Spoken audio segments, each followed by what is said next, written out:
Okay, let's begin. So good afternoon, everyone, and welcome to Perspectives on the Climate Change Challenge. This is the first public seminar of the semester, and we really have, I think, a very exciting lineup of speakers, including our first speaker here, Professor Mario Herrero.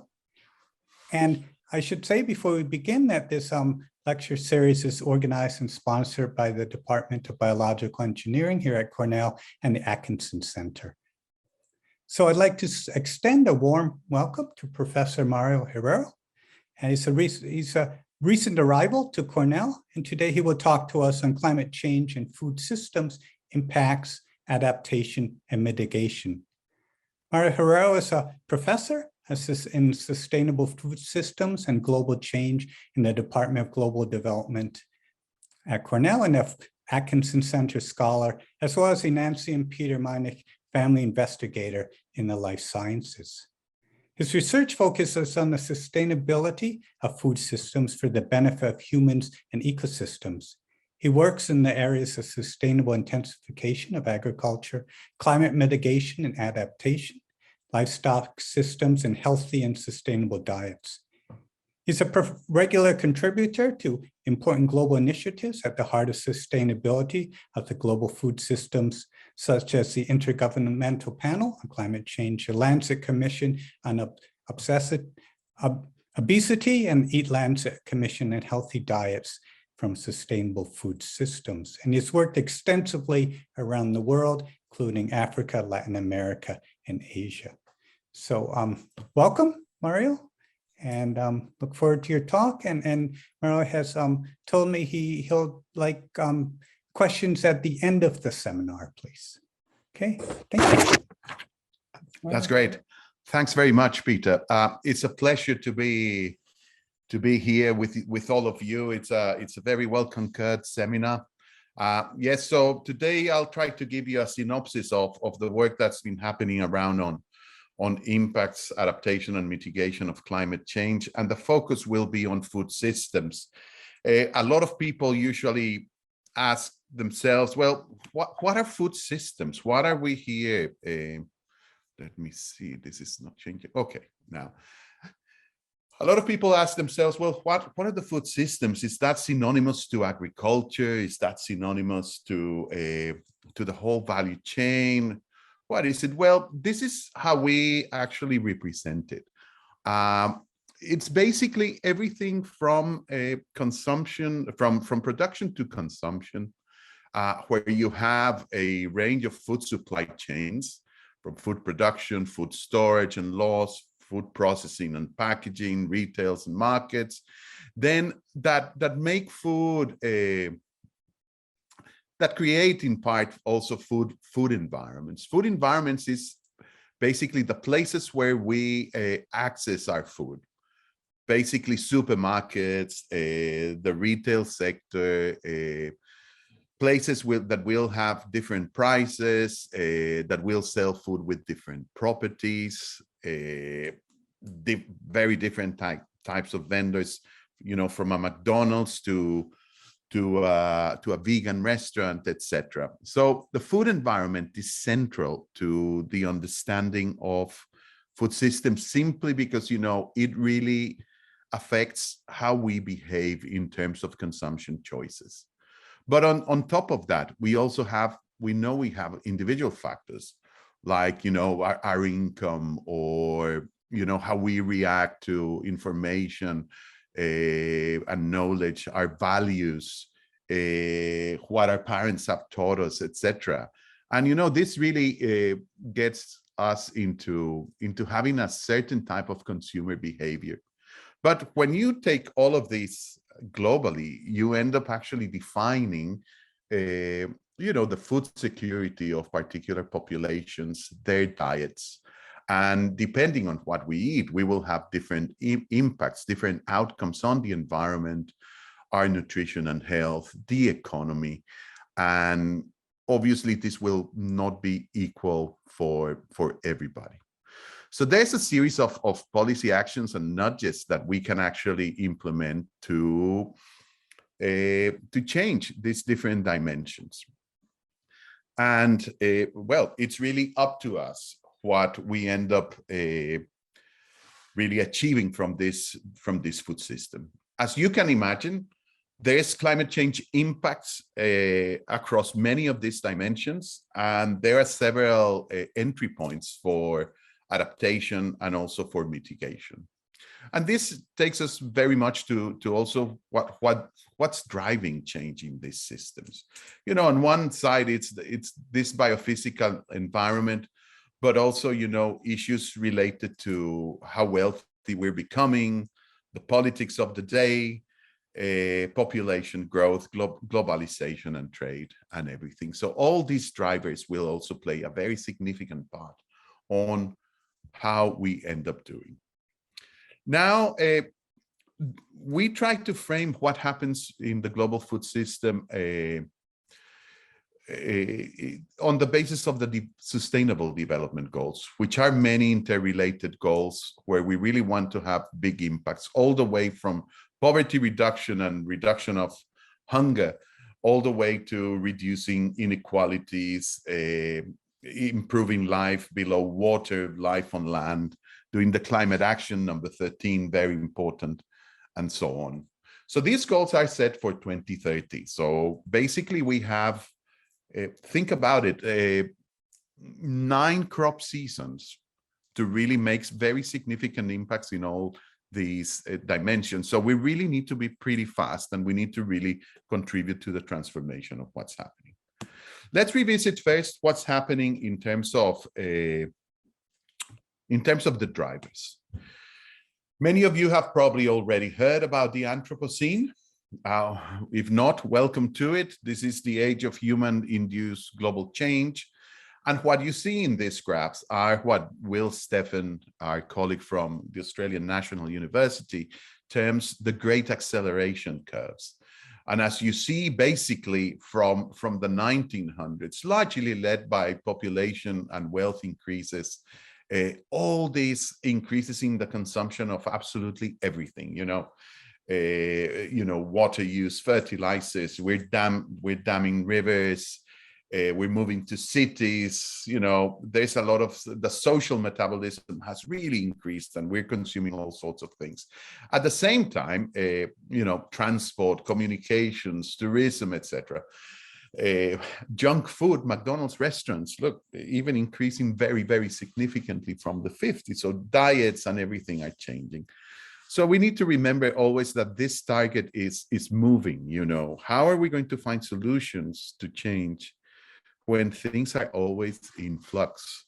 And this is really important to consider it throughout the talk, because it will be an inherent property of how we need to deal with these transitional problems. Let's first look at what has been the historical performance of food systems. If you look at it, let's start with land use dynamics, because land use, everything in food systems reverts one way or another to how we use the land. And the first graph that you see is a graph that we did with Naveen Ramankuti on what's been happening in terms of cropland and pasture area. Again, you can see a great acceleration occurring, but this great acceleration has, in a sense, it hasn't been as dramatic as it was, at the beginning of the 18th century or the early 19th century. In reality, global cropland area has increased by about 3% since 1990, and pasture area about 1%. Why pasture area less? Well, simply because, the more we intensify, the more we consume animal products, also the more we are also feeding grains to these animals. And since it's pork and poultry, what we're consuming more than, the increases in cropland area actually are for human and for livestock consumption, and that's pretty important. The map below from a recent paper by Potapov shows you the areas. There's really no big surprises in the areas that have really increased in terms of expansion. You can see there the Amazon basin. You see areas around the Congo basin, plenty happening in Africa. and plenty of other areas pretty stable. Why do we expand in the Amazon and in these other places? Partly it is because very low yields, but also very poor land governance. So at the end of the day, people don't have titles. There's a lot of speculation and things like that. And this leads to these agricultural frontiers increasing in many ways. But stopping this kind of land expansion, as you will see, is central for us to achieving climate goals. Then what's happened in terms of cropland yields? The first graph by Keating shows you the story of 3 different continents. And here you have an index of cereal area versus the index of cereal yield. So if you take first Europe, which is this one, basically the Europeans have been managed to implement what we call sustainable intensification, which is basically that yields have increased at a way faster rate to the point that they use less land to produce greater amounts of food. On the contrary, you see, say, sub-Saharan Africa, mostly expanding the land, and basically yields have increased, but not as much as the cereal areas. And in Asia, well, you know, things have gone, area hasn't increased that much, but yields have significantly increased.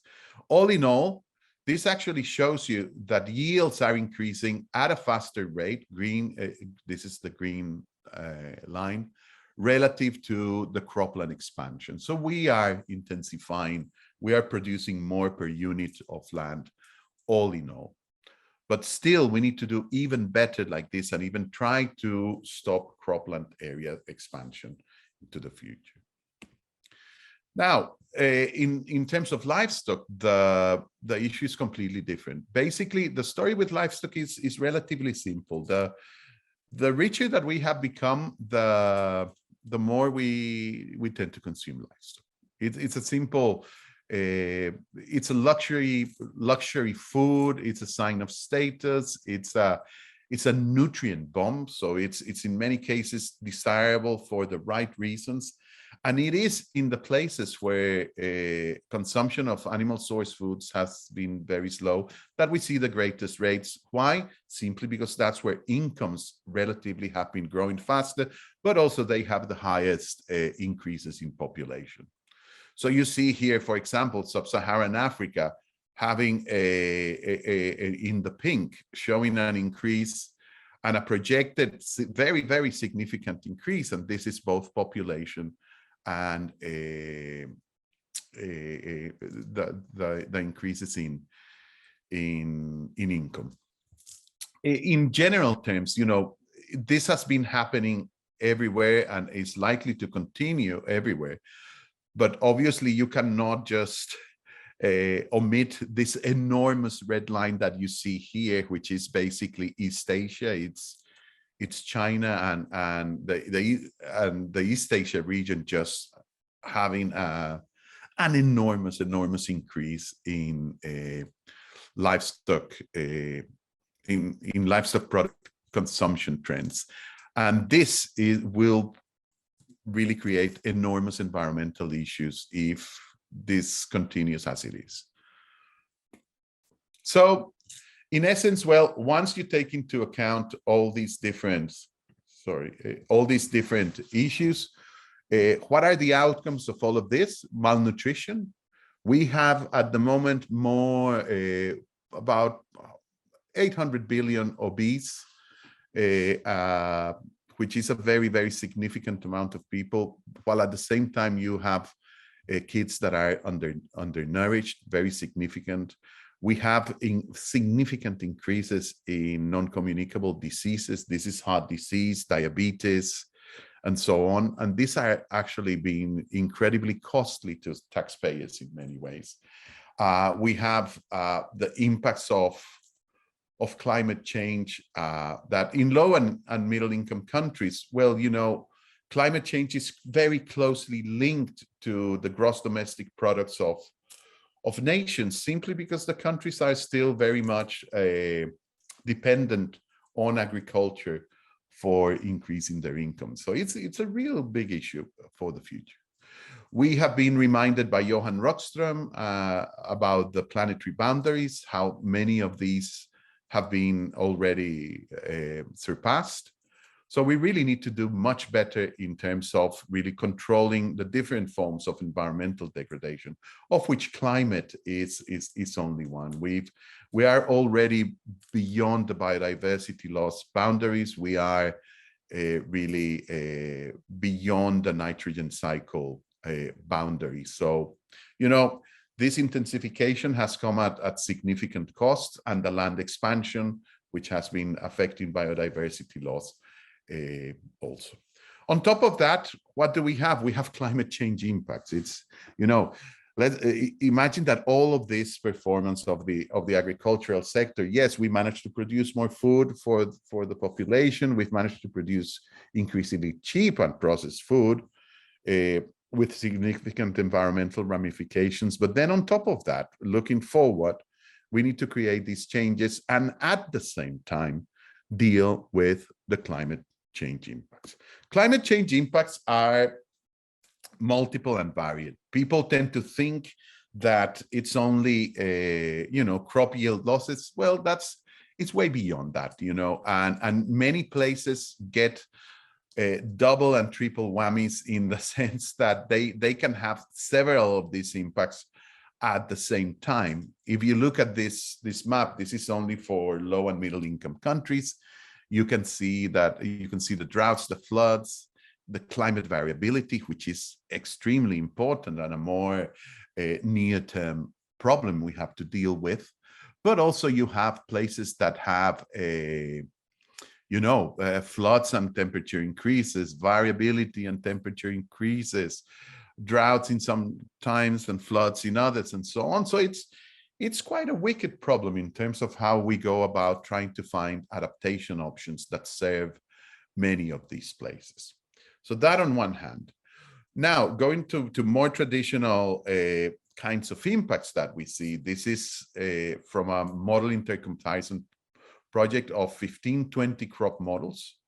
And this was presented in the IPCC Climate Change and Land Report. So you can see here the responses of maize, wheat, rice, and soy, and wheat particularly having very, very significant decreases in production in the future. And what happens with this? Well, that these crop yield changes manifest themselves also in increases in prices and in the need for many of these regions to have to increase trade in food and less food sovereignty, more trade, but also greater transaction costs, and there will be parts of the population that will not be able to then afford some of the food that is produced with these different commodities. That's why it's also important to think about this. Now, I also want to point out that in some places that are colder, as you remove temperature constraints, then you will actually be able to produce actually more. So these are the regions in the upper latitudes where you'll be able to perhaps start also growing crops. So these regions, it's still in total crop yield losses, the results are negative, even considering that you will be able to increase these agricultural frontiers in the northern hemisphere. We've done similar things for climate change impacts on rangelands, and what you can see here is a very significant difference in rangeland production, and this will have an important effect on livestock production. In many places, you'll get the positives, but in places that are critical and in many cases already arid, the responses will be even producing way less pasture for the animals. In a place like the Sahel, this will probably mean either reductions in herd numbers that will be really important for pastoralists, or it will be longer transhumance routes to be able to feed those animals. In the case of Australia, the eastern side, it will be mostly changes in the profitability of livestock enterprises, and in many cases really having to transform and increase diversification of agriculture and a range of other options. So these are the kinds of things that we're dealing with. But in many cases, these pasture changes also will reduce the productivity of livestock. We're going to get an increased number of extreme heat stress. This is work that we did recently, looking at what would happen with the livestock sector. And, we're talking about production losses of around 40 billion per year. This is on a global basis. But again, with the biggest impacts occurring in tropical regions. Okay, now that's on the impacts. The other side of the story is greenhouse gases from food systems. And this is the latest information that you see in the circles, the CREPA paper, just showing the main components of greenhouse gases here. What are the different production stages? What is nice about this latest data set, that it really includes all the food system. It really includes from the farm activities all the way to consumption and waste, which is end of life structure. Still, most of the emissions are land-based.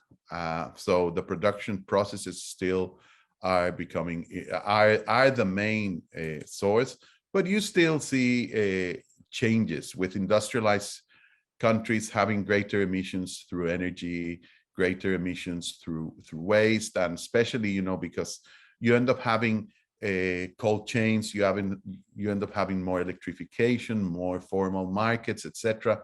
So you end up with a slightly different composition of those emissions. Still, those emissions are considered to be, in this particular study, they were 30% of anthropogenic emissions. We've done some other work, depending on which sources you include, that between 21 and 37% of anthropogenic emissions come from food systems. So super significant. So we definitely need to take a mitigation approach. Think about this also, 30 to 40% of food is wasted. So we are basically denying ourselves probably the majority of the gains that we have in crop and animal productivity increases. Well, we actually blow that by wasting a tremendous amount of food. And this is one of the key things that we really need to think about, how we're going to deal with. Also, a lot of the fact that land use is so important leads to all sorts of additional ramifications. For example, this land use goes with associated biodiversity losses.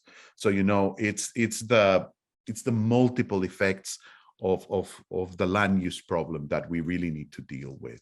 So for mitigation, any practice that actually help us deal with the land use issue will actually provide great inroads into the mitigation opportunities that we have. Here I have I'm going to present these two next graphs just to show you, and just so that you are aware of where the emissions are actually coming from. These are emissions from the cropland systems. So you can see here in the tropics, rice methane, very, very important. Fertilizer changes to the places that have greater economic opportunities of using fertilizers. And we are actually hammering the peatlands significantly at the northern latitudes. And this is not an insignificant amount of emissions, mostly methane and CO2 directly. Just remember this map of just for your own information, and similar with the emissions from livestock systems. In many cases, it's just the sheer numbers of animals that you have. For example, like in places like India, in some hotspots in China as well, and in Brazil, or in the great parts of the Great Plains and in Europe. And in other places, it's also just very big animals producing a lot, etc. So now let's start thinking of mitigation options. What can we do about all these things? Okay, first of all, let's start with one of the areas that you've probably heard a lot, which is really all around really changing our food consumption. The Tillman and Clark paper was one of the first ones to tackle this in a really comprehensive way, in the sense that it was the first example linking changes in consumption not only to emissions but also to health. And I've always thought, well, probably people are going to do more when it's personalized in a health impact. If you know that you're more likely to die of a heart attack or something like that, you might do more than trying to pursue a global good of reducing emissions or biodiversity. You see it less as something less immediate. So this was very welcome, because also you can actually think of this fundamental link as being able to establish policies that will actually have impacts on different sectors. So the story goes as this: if different diets will have very, very different environmental footprints, and what you see here is the current diet that you see here in 2009.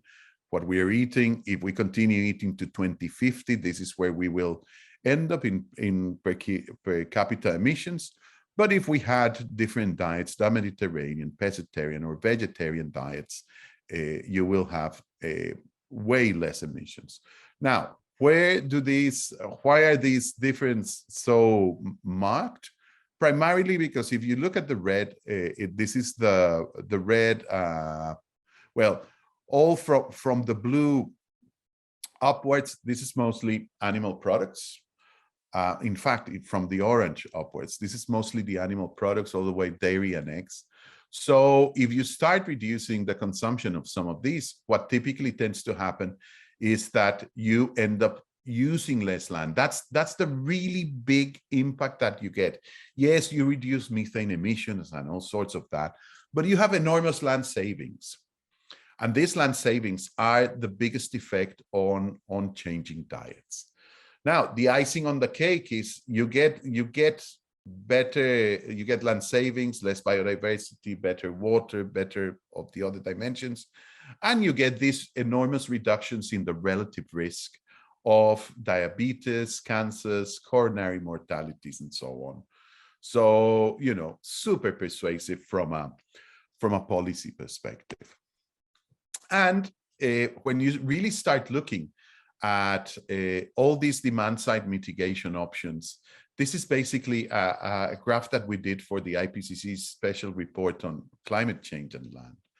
And this is actually giving you an idea of how all the different kinds of scenarios that have been tried, and what would be the kinds of mitigation potentials that you would obtain. Obviously, the vegan scenario is the one that gives you the majority of the mitigation potential. But further information on the vegan scenarios show you that you don't meet many of the micronutrients required in how these scenarios were developed.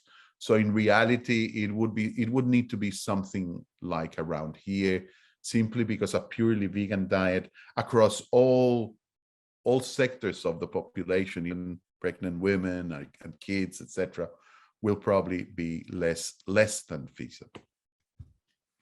This is just a typical example of what we've seen in terms of the environmental footprints of different products. And here you see data from a well-celebrated paper by Joseph Poole and Thomas Nemeczek, Joseph from Oxford. And here you see the greenhouse gas emissions of different components. So look, for example, compare beef, which is like here, relative to many of the grains, many of the pulses, etc. And in many cases, relative to all the other products. In reality, or lamb, or beef from the dairy herd. Very, very significant differences. Beef is the one with the highest issues, and these issues, well, are manifested in many of the other environmental dimensions. Although there's differences, you know. Look, peas and nuts in water scarcity, very, very significant, you know. So one thing that I want to say, don't think that emissions are the best proxy or the best surrogate for the environmental impacts of food. We really need to work across all the dimensions, because these are very different, and they're very different in context. Different regions will have different water scarcity, and then water really becomes an important indicator. In places of high biodiversity, with a lot of biodiversity interests, then, you know, the land use component then becomes really important, and so on. So yeah, we need to go beyond emissions because the picture changes. Now, I want to mention the EATLancet report, which was probably a very comprehensive report that tried to work beyond greenhouse gases as a metric for measuring environmental performance of food systems, and try to develop a series of healthy diets that could be produced. You know, some of the numbers have been contested in the part, particularly on the levels of inclusion of animal source foods, but the report was very significant importance, simply because it gave us it put this area on the map as a real issue and as something that we want to try to achieve. The basic message is, you know, we need to rebalance the plate, and we need to rebalance it and make the veggies and the fruits the star of the plate. You're not necessarily the bigger chunks of meat, but really have a plate as colorful as possible and as full of vegetables, rich in multiple nutrients, whole grains, plant source foods. Yes, definitely include animal source foods, but eat them in moderation. Why is this important? Because in many places, if you take this 100% dotted line in red that you see here, you will see that different regions have different consumption patterns, and that we are overeating in some cases and undereating in others. So if you go to the top of the graph, you know, there's especially, you know, there's this misconception that we need to, everywhere, we need to reduce red meat consumption, and that's not the case. The EATLancet was very clear in also stating that many low and middle income countries will need to continue increasing the consumption of animal source foods in general, while other places that are over consuming probably try to reduce the consumption of those sources, which are mostly the OECD countries or the richer countries, North America, Europe, etc. But very importantly, the EATLancet report also tells you that there's things that none of us are eating enough of, and that is veggies, fruit, legumes, whole grains, and nuts. Just look at those graphs. These are super protective elements of the diet in terms of health, in terms of cardiovascular diseases, in terms of diabetes, and so on. And we're not eating enough of any of these. So, you know, we need to find ways of increasing the production of all of these, while at the same time rebalance the plate, and perhaps, at least in rich countries, reduce the consumption of animal source foods. Now, we tried some scenarios as part of the EATLancet, trying to identify, well, what would happen can we actually reach in the future healthy diets within planetary boundaries? So the planetary boundaries that we use were greenhouse gas emissions, cropland use, water use, nitrogen, phosphorus applications, and biodiversity loss. So what you see here in this these were the boundaries in terms of the numeric values that we wanted to reach. And you have a baseline. This is the current situation. Where are we now? We're beyond, as Johan Rockström told us, getting towards a disaster on greenhouse gas emissions, phosphorus application, biodiversity loss already superseded. We're still okay in cropland and water use, nitrogen application going towards red. And we had three options of things that we could modify. We could actually increase yields to try to close yield gaps. That's production. We could actually do something about waste, which we know is 20 to 30%. And we could try to eat that healthy diet. Okay, so this first example is what happens if we do nothing about any of these dimensions. And you see that we end up with all the planetary boundaries by 2050 superseded. That's definitely not a scenario that we want to do. Then what happens if we keep production as it is and waste as it is, and we only change the diets towards a healthy and sustainable diet? Well, we actually have make inroads in greenhouse gas emissions. Why? Because we're going to get rid of some of the livestock consumption that uses so much land, and we're going to be able to use that land for other things. But still, you know, because we have to produce nuts, we have to produce vegetables, fruits, etc., in greater quantities. We will also end up having to use more fertilizer, phosphorus, etc., to produce this. So diet deals with climate change, but not with the other dimensions. That's really important.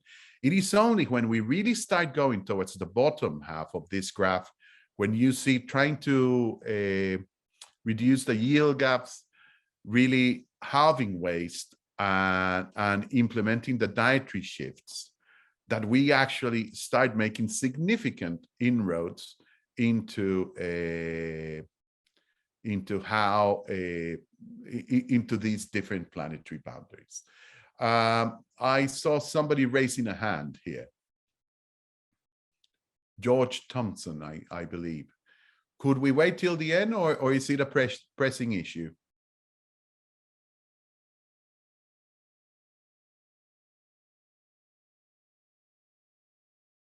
Hello? Well, I'm going to continue. Can you hear me? He's probably on mute.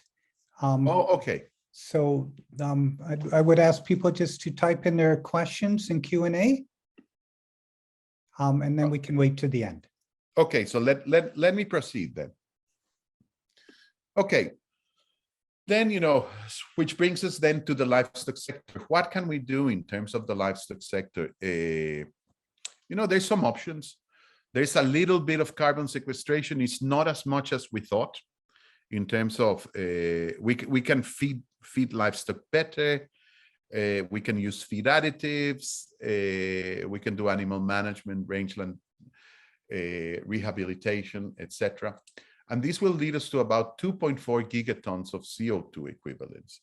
If you remember the scenarios on changing diets, some of the numbers were in the 5, 6, 7.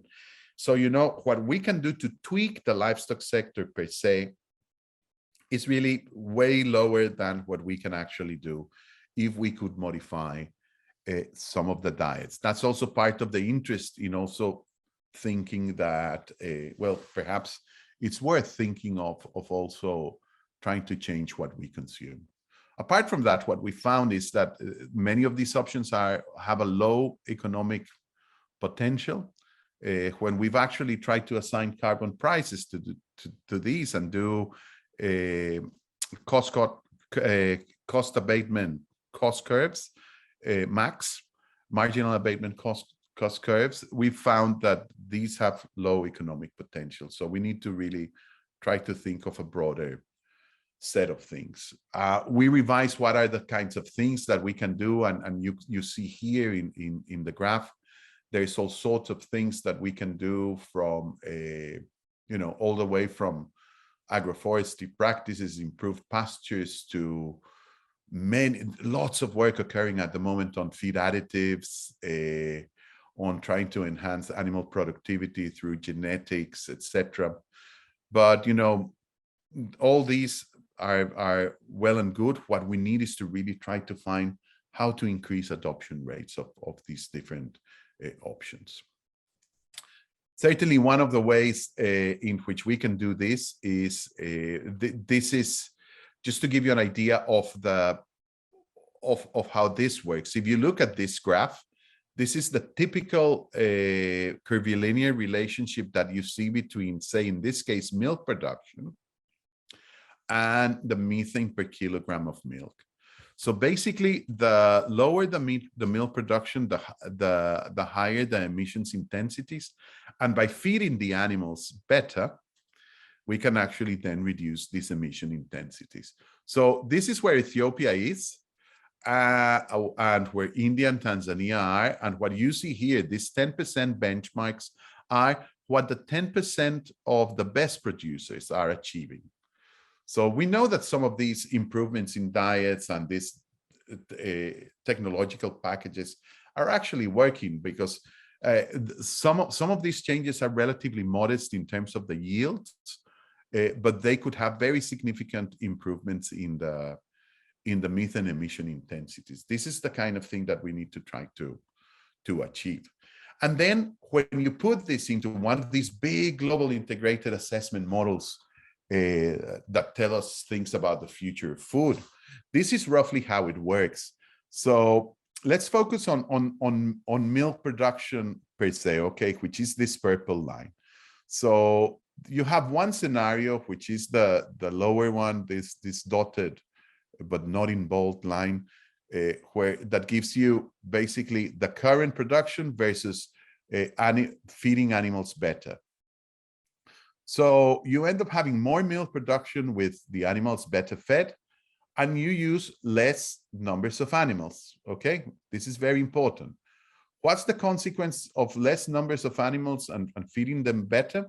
Yes, we probably need to feed them a little bit more grains to achieve that increased productivity.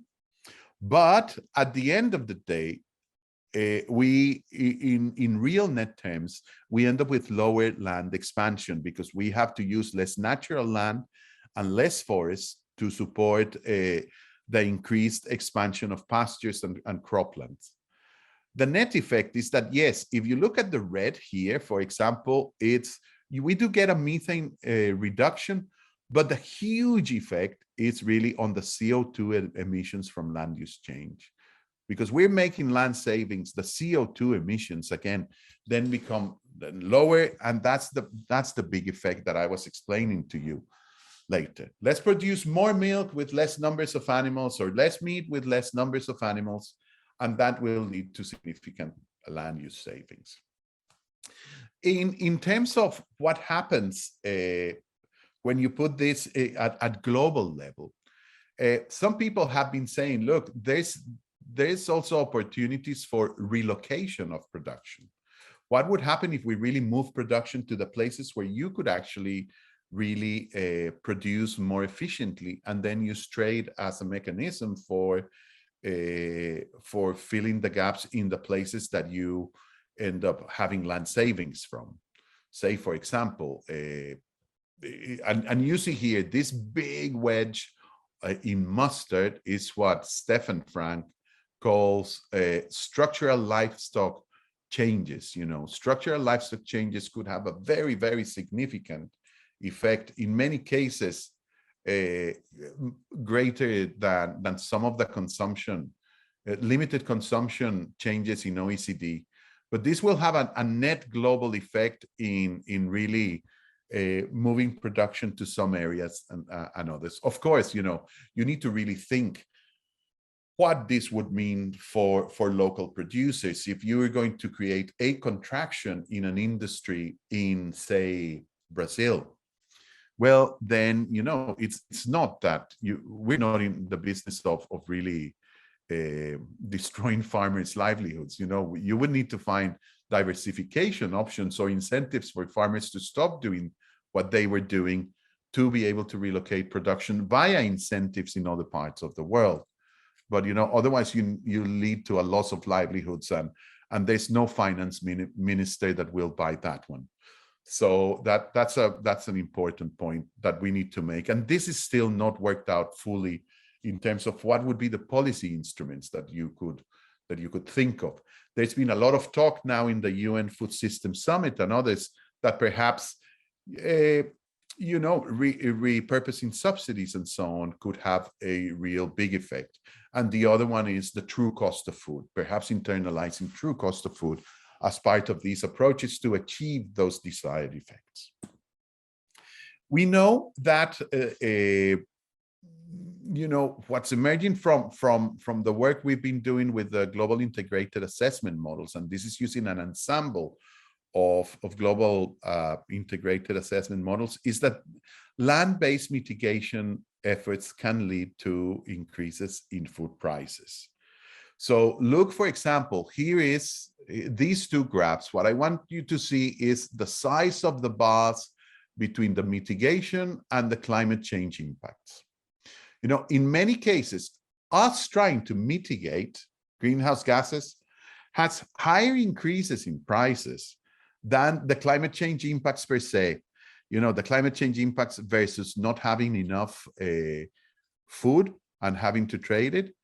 Well, why? Because in many cases, the assumptions for land-based mitigation are to remove land away, put it away from agriculture.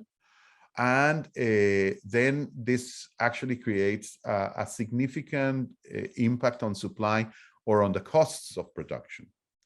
So what are the issues with this? That if you increase these prices, you're going to end up with the poorest of the poor of the population not being able to purchase the food that they had. So what you see here is that the population at risk of food insecurity is higher on the mitigation side than on the climate change impact side. And this is a really, really important point to make, especially when you're thinking of negative emissions technologies or BECS or biofuels or things like that, that will actually end up taking land away from agriculture. So there's a real negative effect on that one. But of course, one of the key, this is a very, very uncertain area of work. And just look at the projected emissions from land use change under the different shared socioeconomic pathways. And what I want to show you here is the variety of responses that you obtain and the variety of responses between the different models. So what you see here, giving you these big ranges, are these are the different models, the different dots that you see. And there's still so much uncertainty on how we know land use is going to play up in the future, that this is an area that cannot, will require significantly more research, significantly more understanding on what are the opportunity costs of land use in the future and what are going to be the transition costs associated with really trying to achieve very significant mitigation ambitions.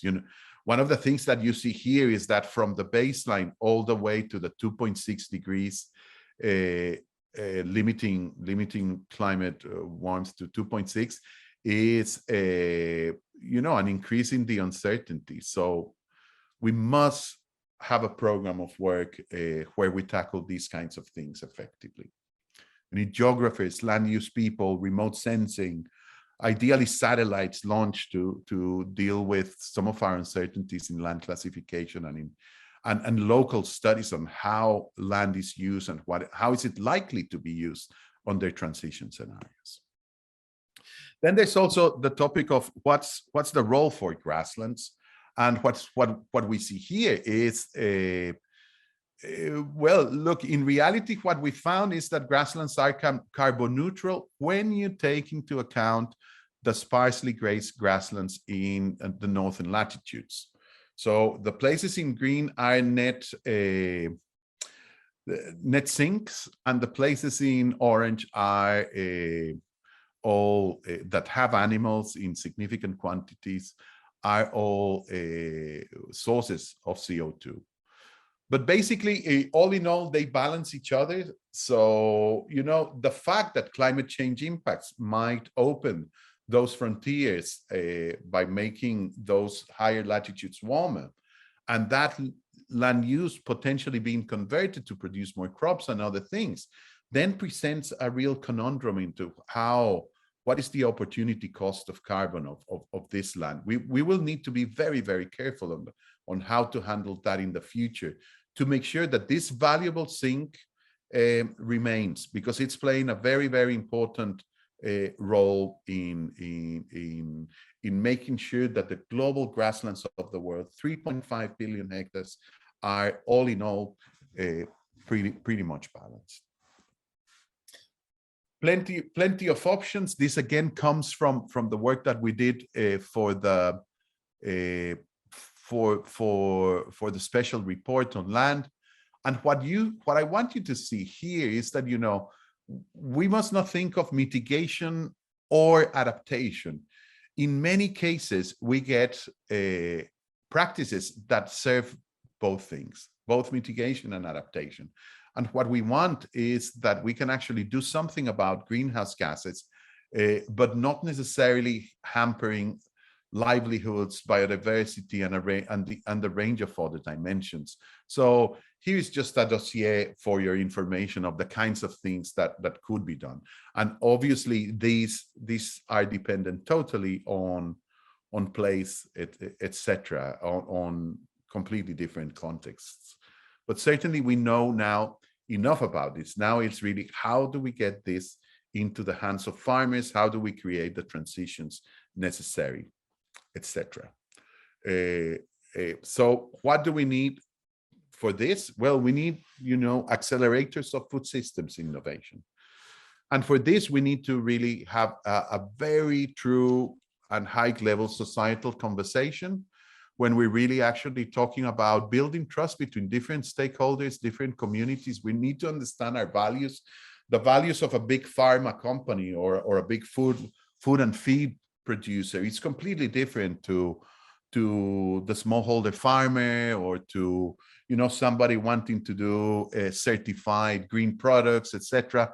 But we need to come into this in a way that we're trying to build trust between ourselves. We need to have an open mindset in terms of that. The train has already left the station. You know, we are already transforming. So it's really up to us. If either we help, or this transformation will be brought upon us.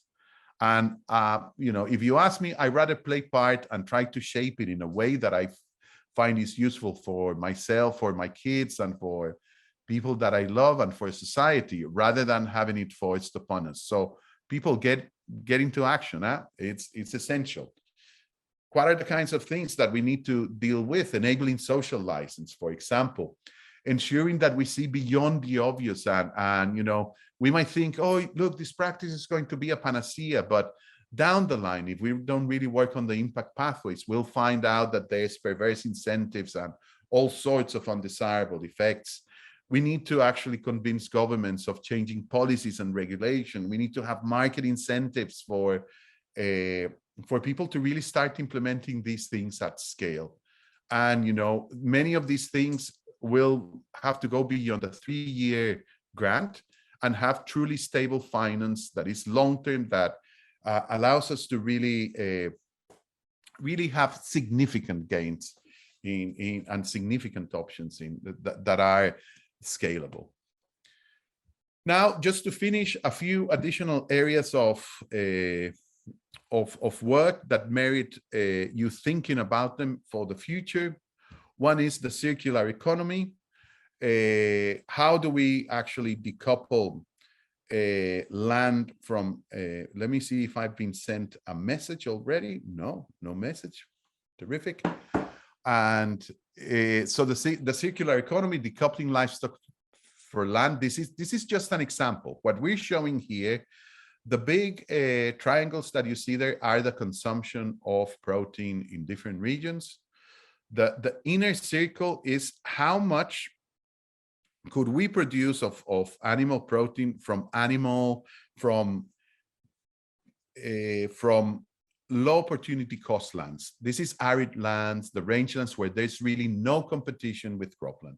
That is about 7 grams of protein per person.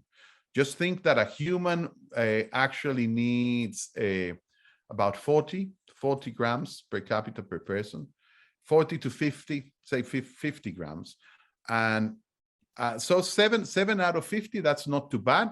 But when you really start adding food waste as feed for animals, then you can increase this to 23 grams per capita per day. And this is really super significant, because then we're talking that you could produce theoretically 45% of the protein requirements of humans by using waste streams. And this is something we really need to think about. Of course, at the end of the day, you're not going to put all these resources through the livestock sector. There's going to be competition to use them for energy or as compost, etc. But this is something that could be quite attractive for the future. The second thing that I want to mention for you to think about is the opportunity costs of carbon. And this goes back to really us trying to understand the opportunity cost of the land. Look, all our inventories consider the green portion of this diagram. They consider, what the current emissions are, the current kilograms of CO2 per kilo of protein, but they don't include what you could do with that, with land, with beef, with the land where that beef is grown, especially the land that where beef is grown that is now arable land. We could do all sorts of additional things in the places where beef is grown in areas that compete with cropland. And we really need to think then how we're going to create better land use planning for how we allocate areas for the production of food in the world. This is an essential topic. The third one is the true cost of food. The gray line that you see here, this is the current food prices. So at the moment, we're basically not accounting for 2/3 of the costs associated with the production of food. And believe me, the costs are both environmental, and the costs of these non-communicable diseases are incredibly high. This is an area that is gathering enormous amount of momentum. And if you're interested in it, please come and see me. We're going to have some really cool projects starting, and we'd love to have you involved, because this will be our preoccupation, one of our preoccupations for the next decade or so, and how to incorporate these true costs without necessarily increasing the price of food. It could be, repurposing subsidies. It could be just thinking about this from a different angle and thinking about procurement systems, starting for procurement systems. We're likely to have a good project with the Rockefeller Foundation, really looking at sustainable procurement in New York, and incorporating some kind of a multiplier effect system where procurement agencies don't have to buy the cheapest food, but perhaps weigh this by their environmental costs would be something that we could actually bring to the fore. Kinds of true costs are these. You can see them. All these have now methodologies for them to be costed. So, they go all the way from the typical environmental ones to the social, the health, and the economic. And this is something that is gathering a lot of momentum. And then just my final slide. It's not that this is going to be really cheap at the moment, really cheap to do, but either we do it now, or we are just going to be bound with enormous costs in the future. The costs of inaction will be even higher, Once we're against the wall, that we don't have options, that we really just have to spend the money to fix the mess that we created, that will be pretty late, and it will be very expensive. So we really need to actually try to do a, change IP, ensure that we can democratize access to the best technologies and everything, change pricing structures and everything. Just look at this photograph of the hard disk. I took this from a Life magazine from the early 80s. And these were from the first hard drives were starting to come out. $3,000 for 10 megabytes. That's what they used to cost. And look at now. Now I don't think that a 10 megabyte hard drive even exists, actually. And look at how the prices have come down, how we've managed to actually open IP for many people to really benefit from technological uptake and so on. So we need to do way more on this to ensure that our future is guaranteed. So thanks a lot for listening, and hope that you got something useful out of this presentation. Cheers. Thank you. That was very interesting, great presentation. And we do have time, I think, for questions. If you're around a bit, Mario. Yeah, of course. Yeah. Yeah, so maybe the first one here about local economy. And the question is, here in upstate New York, there's a constant push and pull between those who advocate for the adaptation of a more plant-based diet in order to reduce carbon emissions, and those who advocate for the dairy industry, which is rooted where you are. Yeah. Where do you fall in this conflict? Is there a way to find a solution? Look, I fall, definitely this is not about ensuring that dairy farmers are put out of their jobs. But I would advocate for, for healthy people, healthy planet.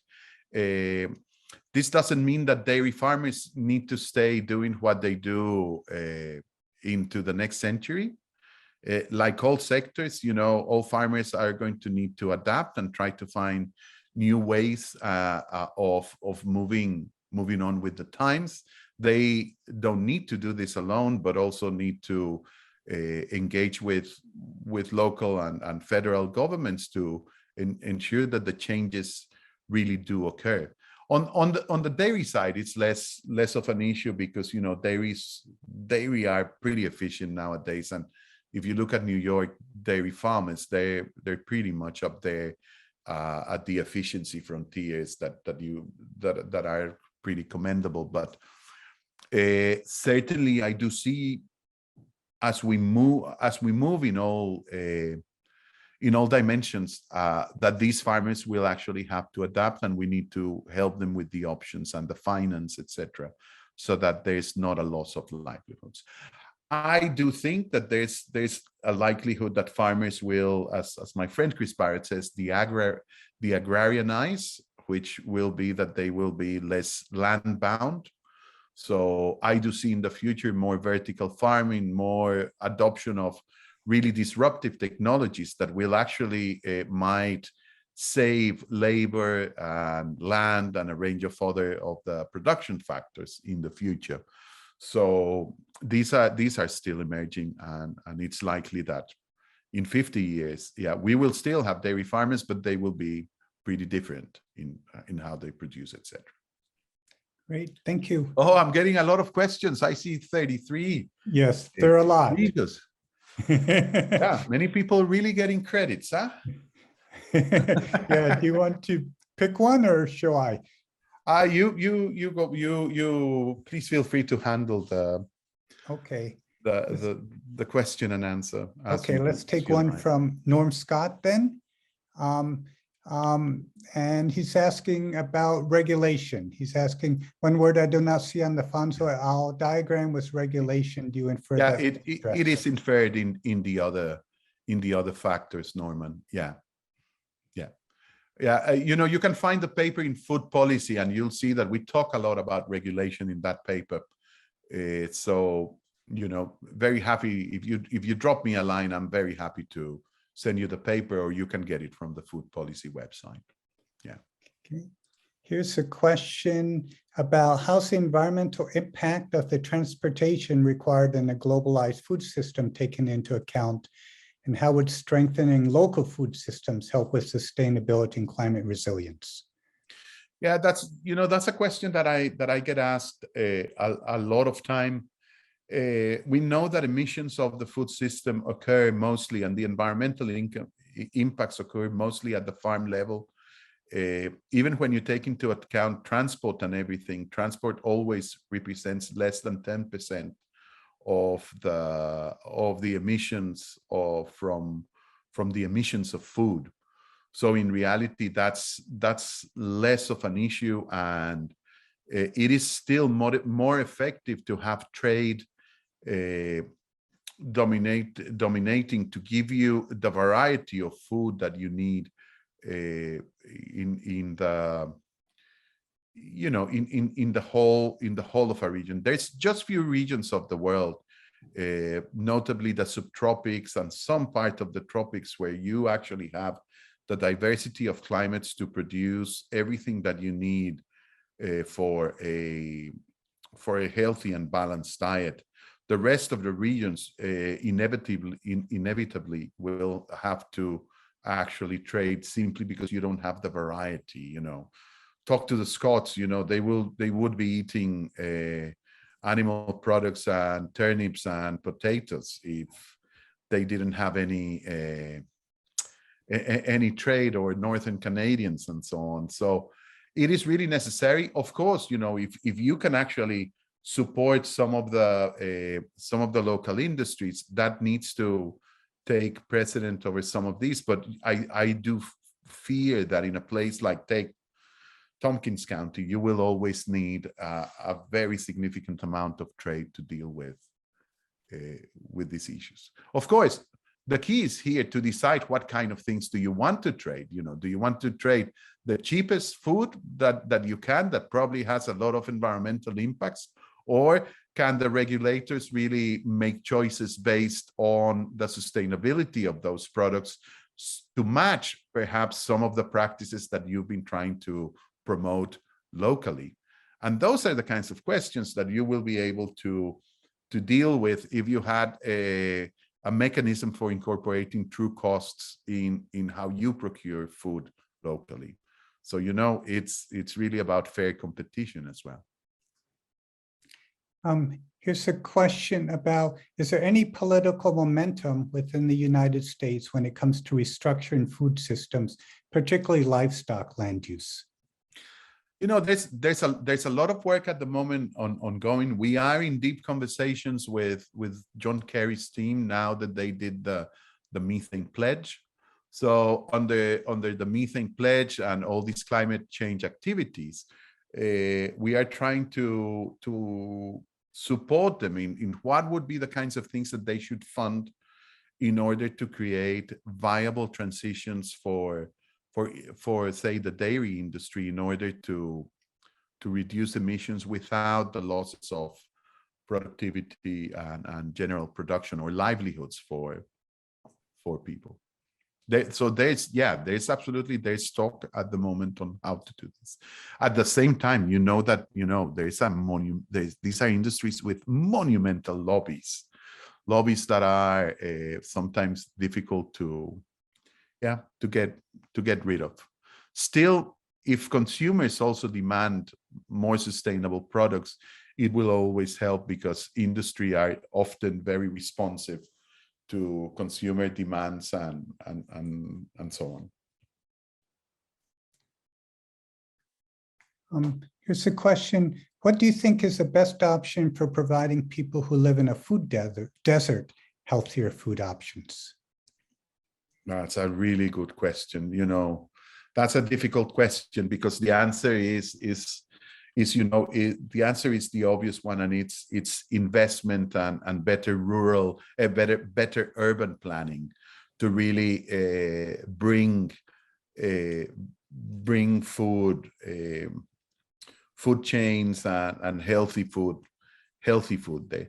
There is an enormous amount of work going on at the moment by people working on food environments, trying to incorporate this aspect as part of new urban development. It's taken certain stage. that and how much exercise we end up doing also in our cities, so that actually we keep healthier lifestyles and so on. But certainly, you know, the investment in many of the food deserts, you end up having also people that don't know how to eat and so on.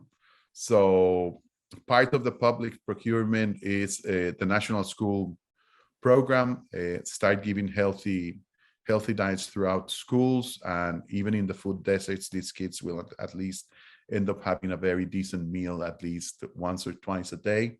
And also, yeah, you know, investing in this, in kiosks and things like that for healthy food, probably with some subsidies, so they are cheaper than for the rest of the population. Question here about how did you get into this field? What was it that you were originally interested in? That's a good question. You know, I'm trained originally as a livestock scientist, and I was trained in the 80s, you know, when it was very much about increasing production and so on. I ended up working, I did my PhD on trying to test some of the initial payments for ecosystem services in the dairy industry in Costa Rica to stop deforestation. And that led me to pursue a lot of work on land use and livestock and biodiversity. Then I moved to Africa, the International Livestock Research Institute, and I ended up leading the Livestock and Environment Program. And, you know, in those days, you know, the livestock sector were bombarded with how evil livestock were, etc. This led me to engage in really trying to find ways of producing livestock at, you know, at lower environmental footprints. And of course, you cannot do that unless you really take into account the whole food system and really take absolutely the whole gamut of environmental dimensions, going all the way from production to consumption and so on. And yeah, I ended up working in food systems for the rest of my life, which is very exciting because makes me work on everything. It's very unfocused, but very rewarding. Great. Do you want one more? We're almost at the end here. I'm easy. Yeah. Okay. So it says there's a question here. You mentioned that the impact of mitigation measures and food prices can be higher than that of climate change itself. So wouldn't that be a strong motivation for more adaptation rather than mitigation? How can we motivate governments to go for more mitigation in the short term and mitigate the impacts and the cost of food? Well, you know, you're asking the $100 million question and a question at the center of the failure of the COPs for incorporating the agricultural sector in the negotiations. You know, at the end of the day, it's not seen a priority sector simply because, you know, there's so many countries still where the agricultural sector is so linked to GDP growth that then it becomes very difficult to negotiate for those countries, and they're the ones that usually veto these kinds of things. You know, it's a lot easier to think of mitigating in OECD countries from a food perspective, simply because you have also you can do greater gains in other sectors as part of as part of your total mitigation, like on energy, like on like oil and gas and things like that. But you know, we need to, and there is a whole movement. There are something called the nationally determined contributions, the NDCs. More and more, we're seeing the agricultural sector being mentioned there, and you know, it's likely to happen. Especially, I wouldn't say that in the Ethiopians and the Burundis and so on, but certainly in many of the Asian countries and in Latin America, that has such a close association of emissions with deforestation and so on. So, you know, we just need to start and pick our battles. The battle in that sense is probably not Africa yet. Great. So our time is up. I think it's 4. So okay, and if you want to contact me, I've just put my email in the chat. Just feel free to drop me a line, or yeah. Thank you very much. There are many interesting questions we didn't get to, but such is life. Such is life. Such is life. So thank you for coming in and giving the seminar, and hopefully see you in person sometime. That's great. Thank you very much, Peter. Thanks for the invitation, and thanks everybody for listening. Okay. Bye-bye. Bye-bye.